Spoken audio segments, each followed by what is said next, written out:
This is an All Ears English Podcast, episode 934. Add this suffix to your statement to sound natural. Welcome to the All Ears English Podcast. Downloaded more than 50 million times, we believe in connection, not perfection. With your American hosts, Lindsay McMahon, the English adventurer, and Michelle Kaplan, the New York radio girl, coming to you from Boston and New York City, USA. And to get your transcripts delivered by email every week, go to allearsenglish.com/subscribe. Do you know how to use the suffix ish to give a general idea? Find out how this works in natural English in today's episode.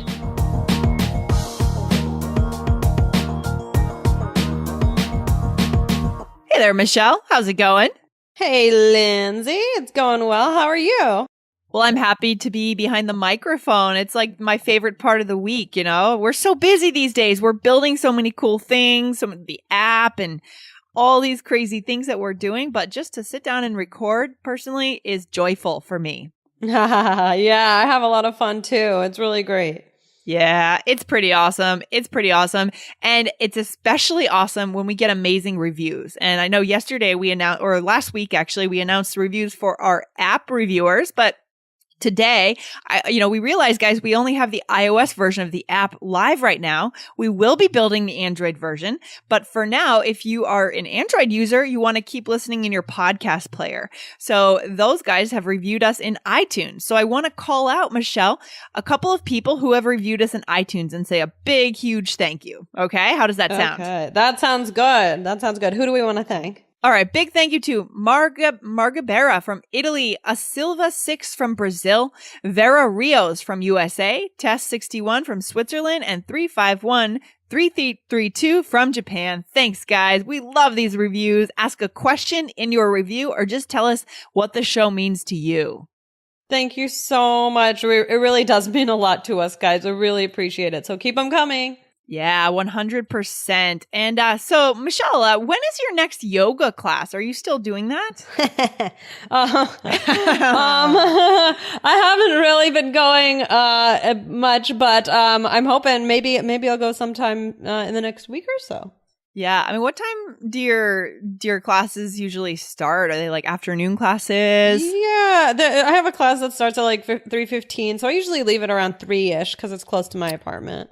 Oh, great. Hey, that's convenient to get a class right near your apartment. Oh, yeah. So, Michelle, that's interesting that you said 3-ish. You said I leave at 3. I leave, 3-ish, right? I did. Interesting. That sounded very natural. Why did you say that? Because it might be a few minutes more, a few minutes past 3. It could be a few minutes before 3. It's another way to say around 3 o'clock. I love that. I mean, do you hear natives saying this a lot? Yes, I would say this is very, very, very common. Do you think so, Lindsay? I feel like we're giving our listeners all the native natural secrets these days. The ways to make their language super, super natural, right? And comfortable and not feeling stiff. Guys, I definitely think if you listen in today, you'll add something to your repertoire that's going to make you connect with native speakers on a very natural and comfortable level. Okay? Awesome. For sure. Love it. Yeah. So, Michelle, where can our listeners go if they just want to make sure they caught everything we said today, if they want to subscribe to the transcripts?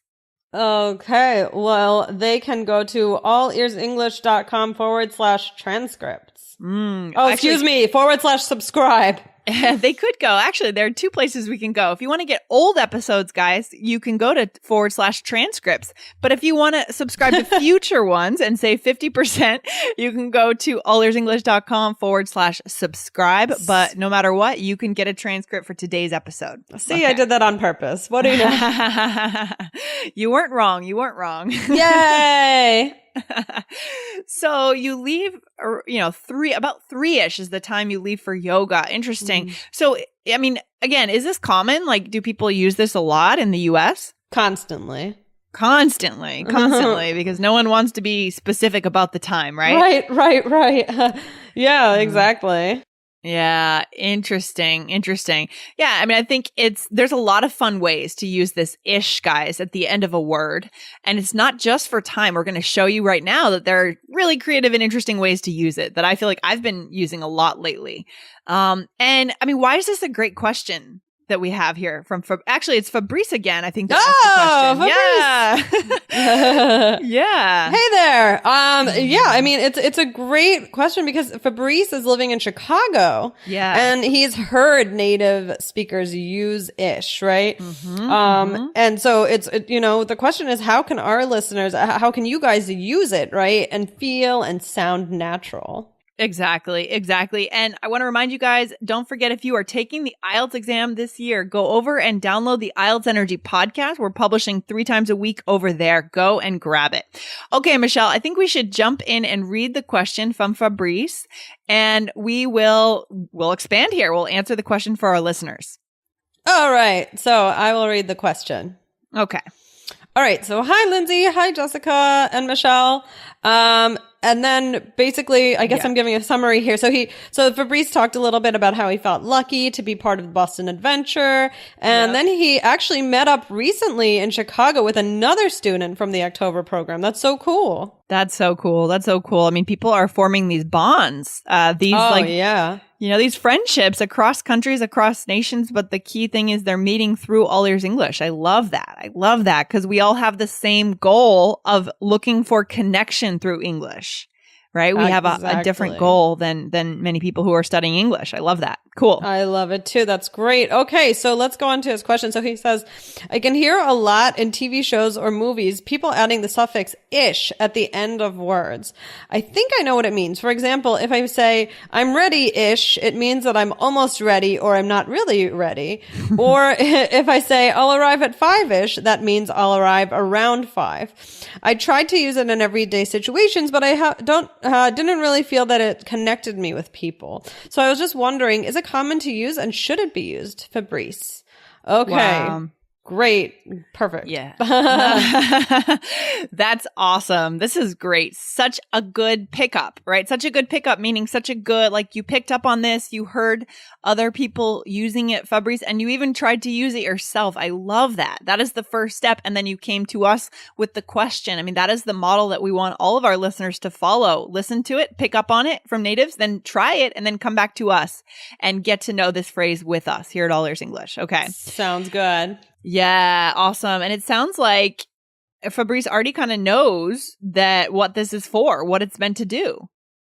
Oh yeah, I mean he really hit it right there. Like he's exactly right. Yeah, and I know, Michelle, a few weeks ago we did an episode about asking the question: should our listeners try to use natural slangs and idioms, or is it just better to understand them? What did we conclude there from that episode? Do you remember? Yeah, well, we said that you should give it a try. You should use it. Yeah, exactly. This is not just a spectator sport, right? No. Yeah, you got to use it. Go for it. Yeah. So, Fabrice, first of all, yes, you should be trying to use this. I think it's very cool if you can use this correctly, and you're going to use it incorrectly a few times inevitably when we're learning, but don't let that deter you from trying to keep using it. Okay. So let's take a stab at it today, Michelle. All right. So can you think of any references to pop culture, anything out in the world right now that uses this ish that we can grab onto and talk about? Isn't there a TV show called Blackish? Yeah, exactly. There's a new TV show and it's called Blackish, and it's funny. So let's take a look at what that show is about. I mean, I grabbed a quote from Wikipedia. Well, first of all, let's talk about what it means when we say ish. Let's go back to that. Michelle. Okay. 3-ish or I'm ready-ish, right? What are we trying to say there? Around this or a kind of. A bit like kind that. of this. It's kind of a way of saying more or less, right? Exactly.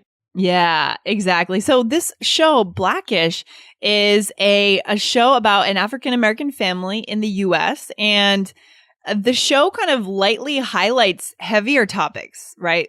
Like racism in the U.S., but with a different angle, not so heavy. Okay. So this show, Blackish, this is a quote from Wikipedia. It addresses not only the racism that the Johnsons face as an upper middle class African-American family, but it also includes the racism that African-Americans from a variety of backgrounds face in America. The pilot episode starts off the series by introducing Dr. Dre's fear that his kids are too assimilated to their primarily white surroundings and are losing their Black culture. Interesting. Any thoughts so far, Michelle? Sounds, yeah, I mean, I'm curious. I don't know why I've never watched it. I should watch it. Yeah, you really should. So yeah. So I'm gonna actually put the rest of this quote in the blog post. So I don't want to keep reading it, but basically it kind of dances around the subject of what does it mean to be African American in the U.S. and what are the issues that people are dealing with, but at the same time, in not such a heavy way. Also other issues that everyone is dealing with. So the title kind of signals that the show is about issues where people are playing around with race and identity and where it all fits. Okay. So this ish has always been used to mean somewhat like, right? Or something kind of more or less. Right.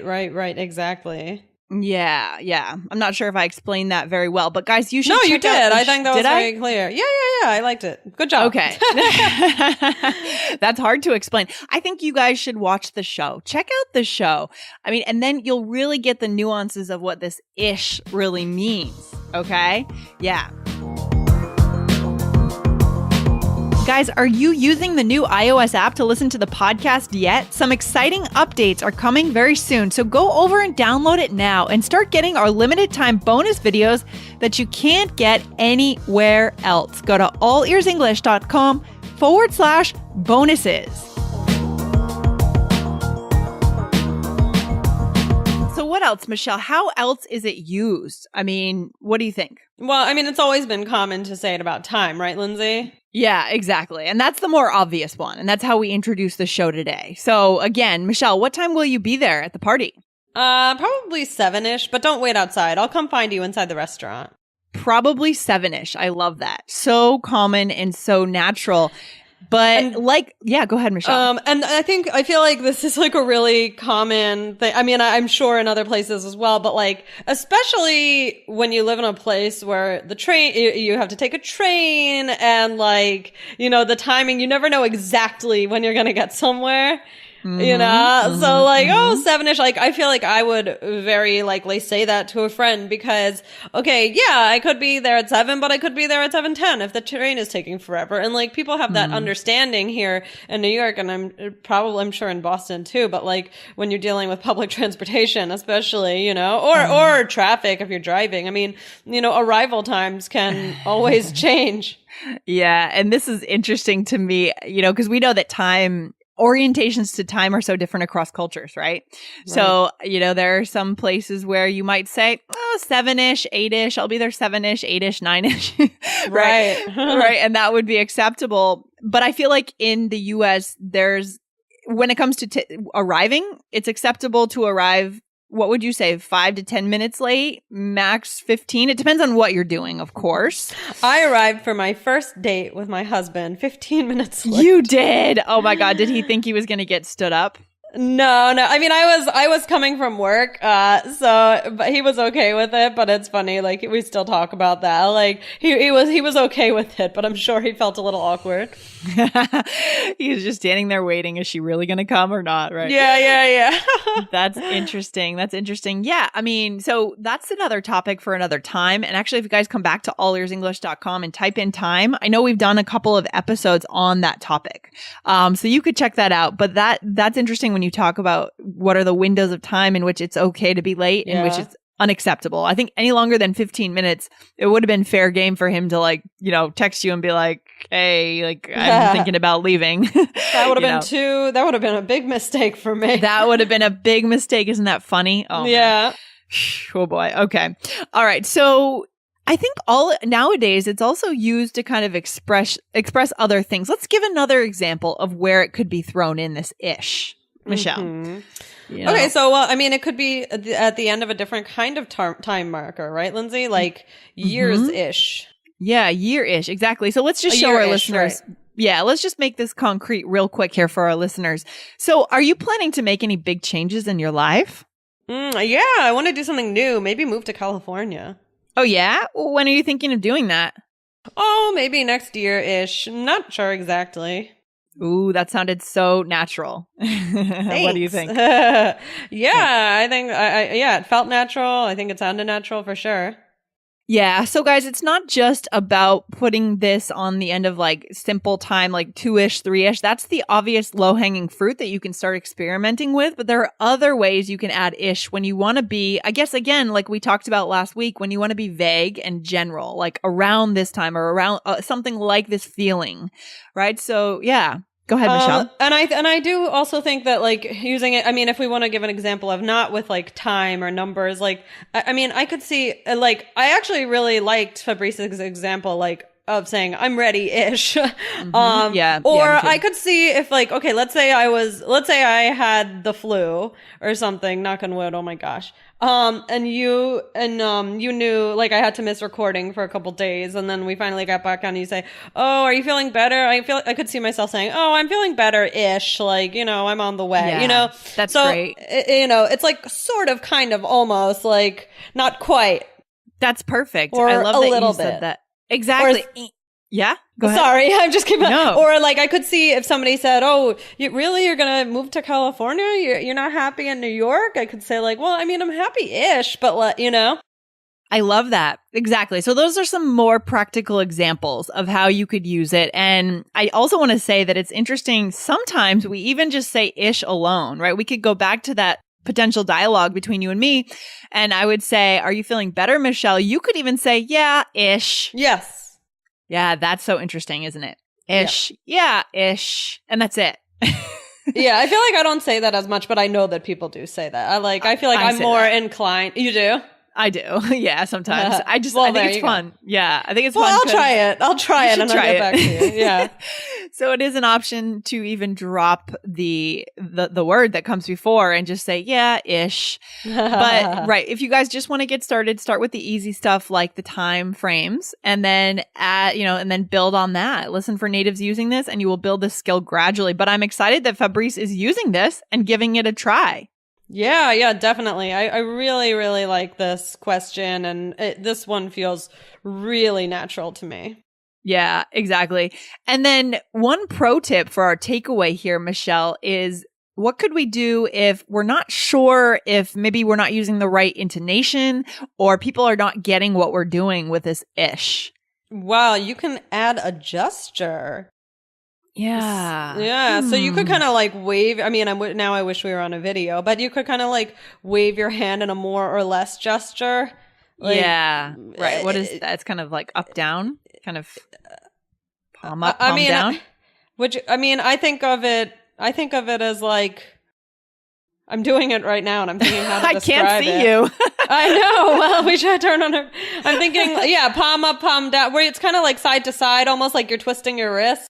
Yeah, like palm up, palm down, right? Yeah. But it's not all the way up, all the way down. No, that would be weird. Just kind of shaking your palm back and forth, right? Yeah.